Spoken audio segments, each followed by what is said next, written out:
Ici, pas de montage épique, pas de moments drôles et pas de perte de temps. Uniquement de la valeur ultra concrète pour ajouter au minimum 50 000 € par mois à ton business actuel. Bienvenue dans Quantum, la série qui t'aide à faire un bond énorme dans ton business. Accorde-toi ces quelques minutes car je vais littéralement te révéler comment ajouter des dizaines de milliers d'euros par mois à ton business en te démarquant de façon inédite de la concurrence. Premièrement, tu dois appliquer la technique des 7 barrières. Des barrières qui vont empêcher tes concurrents de pouvoir t'imiter. La première barrière est une barrière temporelle. Par exemple, tu peux passer énormément de temps sur un contenu, ce qui va empêcher tes concurrents de faire de même. Notamment, tu peux documenter un processus sur plusieurs mois. Tout le monde a la flemme de faire ça. Et donc, si tu fais ça, tu te démarques des 99% de concurrents qui auront totalement la flemme de faire de même. Deuxièmement, la barrière intellectuelle. Développer une expertise grâce à l'ancienneté ou simplement en partageant des vidéos d'analyse approfondies sur internet. Si tu arrives à créer des connexions uniques entre différents concepts, eh bien les gens vont se dire « Ah oui, ce mec m'a appris un truc que je n'ai jamais vu nulle part ailleurs, c'est nouveau et ça me semble concret, donc je vais le suivre et je commence à lui faire confiance, comparé aux autres qui disent tous la même chose. » Troisièmement, la barrière technique. Si tu connais des outils ou des compétences avancées que peu de personnes dans ton domaine exploitent, alors tu peux te démarquer extrêmement facilement. Notamment, j'ai utilisé l'IA pour faire ce document. Si mes concurrents ne connaissent pas cet outil d'IA, je peux créer mes vidéos beaucoup plus rapidement. D'ailleurs, elle est disponible sur mon school, tu peux aller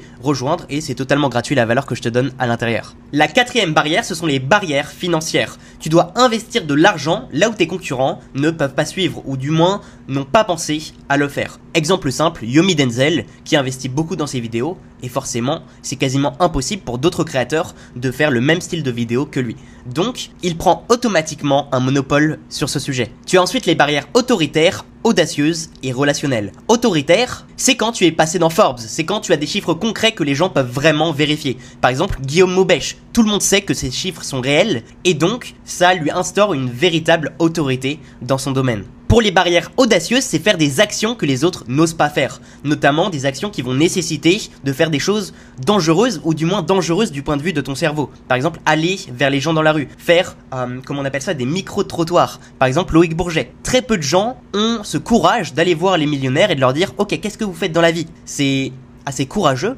et c'est pour ça que ça marche. C'est parce que c'est un des seuls créateurs qui propose ce style de contenu, en tout cas en France. Ça peut également être des approches controversées que tu assumes. Et enfin, relationnel, c'est ta capacité à créer une relation avec ton audience. Si ça se trouve, t'es nul en marketing, mais peut-être que t'as une audience hyper fidélisée qui fait que tu peux facilement avoir des clients. Par exemple, j'ai un de mes clients, il a genre 40 abonnés sur YouTube et 150 sur Instagram, mais la plupart de ces gens, ce sont des gens qu'il a déjà coachés en tant que plus ou moins coach sportif. Et donc, c'est des gens qui lui font déjà confiance, il a lancé un nouveau service et il a déjà 7 personnes qui sont intéressées et qui sont déjà prêtes à acheter instantanément, tout simplement parce que elles ont déjà confiance en lui. Donc ça, c'était le relationnel. Maintenant, que faire selon le stade où tu es actuellement? Si tu es un débutant que tu n'as pas de capital, alors je te conseille d'utiliser les barrières temporelles, de passer beaucoup de temps sur ton contenu, d'utiliser les barrières relationnelles, c'est-à-dire de connecter énormément avec les gens, de prendre temps avec les gens pour connecter avec eux. Et enfin, les barrières audacieuses. Donc faire des choses que la plupart de tes concurrents qui pourtant ont plus d'argent n'osent pas faire. Ensuite, si tu es débutant mais que tu as beaucoup de capital disponible, et bien là forcément tu vas faire tout ce que je t'ai dit là, plus tu vas également essayer de créer une barrière financière en investissant dans des choses que tes concurrents ne font pas car justement ils n'ont pas encore le capital. Ensuite, si tu es avancé mais que tu n'as pas vraiment de capital, alors là forcément ça va être des barrières intellectuelles parce que tu as une grosse expertise et des barrières d'autorité. Montrer les chiffres que tu as réalisés, où tu es passé, est-ce que tu as fait un TED Talk, est-ce que tu es passé sur un journal connu, etc. Et enfin, si tu as une expertise plus du capital, et bien là, si possible, tu vas faire littéralement toutes les barrières en même temps. Ensuite, une stratégie que je te recommande d'appliquer, ça va être la stratégie de je n'ai rien à vendre. Oui, même si tu as quelque chose à vendre, paradoxalement, ça va marcher beaucoup mieux dans un marché saturé. On s'entend, si t'es pas dans un marché saturé actuellement, bah t'as pas besoin de faire ça. Par contre, si tu penses que t'as énormément de concurrence, alors c'est intéressant. L'idée c'est de dire, ok, dans mon contenu, je vais littéralement tout donner gratuitement. Un peu style Alex Hormozy. Sauf que, ça te permet du coup de faire un contenu bien meilleur que tes concurrents, que les gens regardent et écoutent réellement, et donc d'avoir une grosse audience, d'avoir le meilleur marketing, et d'avoir derrière le plus de clients. Alex Hormozy qui génère des dizaines de millions, MrBeast, c'est la même chose finalement. Il crée gratuitement du contenu, alors que lui ça lui coûte souvent des millions, et ensuite il lance des marques, ce qui fait qu'aujourd'hui rien que sa chaîne YouTube vaut minimum 1 milliard de dollars. Donc donner énormément gratuitement, ensuite vendre pas directement dans ton contenu. Le but de ton contenu, c'est principalement de créer de la confiance. Tu dois toujours faire ce que personne n'ose faire. Par exemple, sur ton offre, eh bien, tu vas réinvestir 5 à 15% de ta marge sur des bonus exclusifs pour tes clients, sur potentiellement des événements. Tu vas faire 10 fois plus de marketing que tes concurrents. Si tu vois qu'avec un post par jour, tu as des résultats, bah essaye 10 posts par jour. Même si tu dois embaucher une équipe, teste. Tu dois essayer toujours de dire, ok, je dois faire 10 fois plus, ou je dois faire ce truc là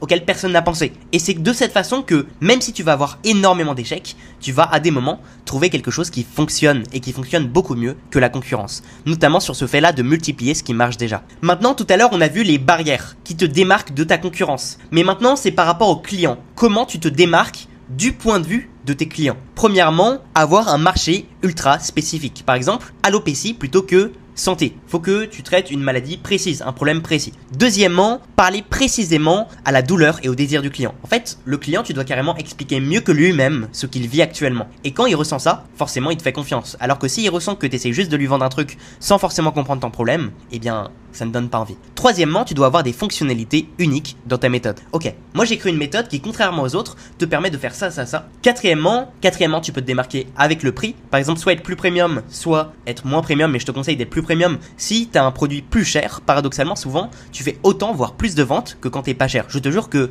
en passant de 2000 à 3000 à 4000 euros, j'ai vu quasiment aucune différence quand j'ai fait ça dans le passé. Encore pire, j'arrivais à vendre encore plus que quand j'avais des produits de formation vers 200, 300, 400 euros. Ensuite, tu dois partager une vision polarisante, avoir un processus propriétaire, c'est-à-dire un processus unique que tu es plus ou moins le seul à connaître, on va voir ça plus tard. Et enfin, ton histoire personnelle qui peut te démarquer si elle est associée à pourquoi tu t'es lancé. Voici les règles concrètes pour un positionnement unique. Donc, ton langage propriétaire, on en a parlé, tu dois avoir des termes et des expressions que tu es le seul à utiliser. Si on prend par exemple GMK, je ne sais pas si tu connais, il va tout le temps dire aberrant ou encore dégaine de jeune coiffeur. Et c'est grâce à ces expressions qu'on le reconnaît instantanément. Mais si on prend maintenant ça du côté du business, eh bien Alex Hormozy ou même n'importe quel entrepreneur, si tu réfléchis bien, il y a toujours des termes qu'il réutilise extrêmement régulièrement. Le fait d'avoir un langage propriétaire fait que tu as une reconnaissance instantanée, tu crées une tribu et tu as une barrière d'imitation parce que si quelqu'un te copie, eh bien tous les gens qui ont déjà vu ton contenu vont se dire « Ah bah lui c'est juste une copie de cet autre créateur, donc de toi, qui a créé le concept. » Donc dès maintenant, essaye de créer au minimum 3 mots propriétaires, structure ta méthode unique,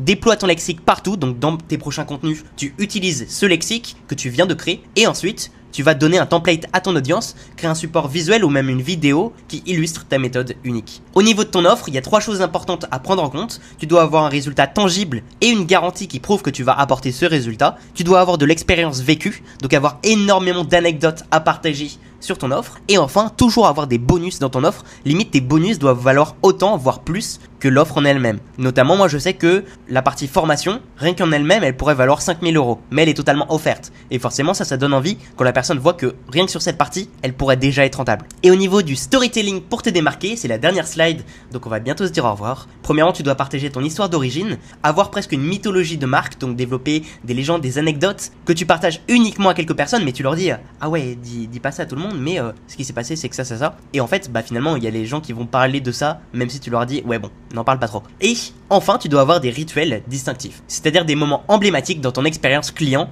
et également pour tes futurs clients. Le plus simple, c'est évidemment de poster tous les jours à la même heure. Par exemple, tu pourrais faire une vidéo YouTube tous les jours.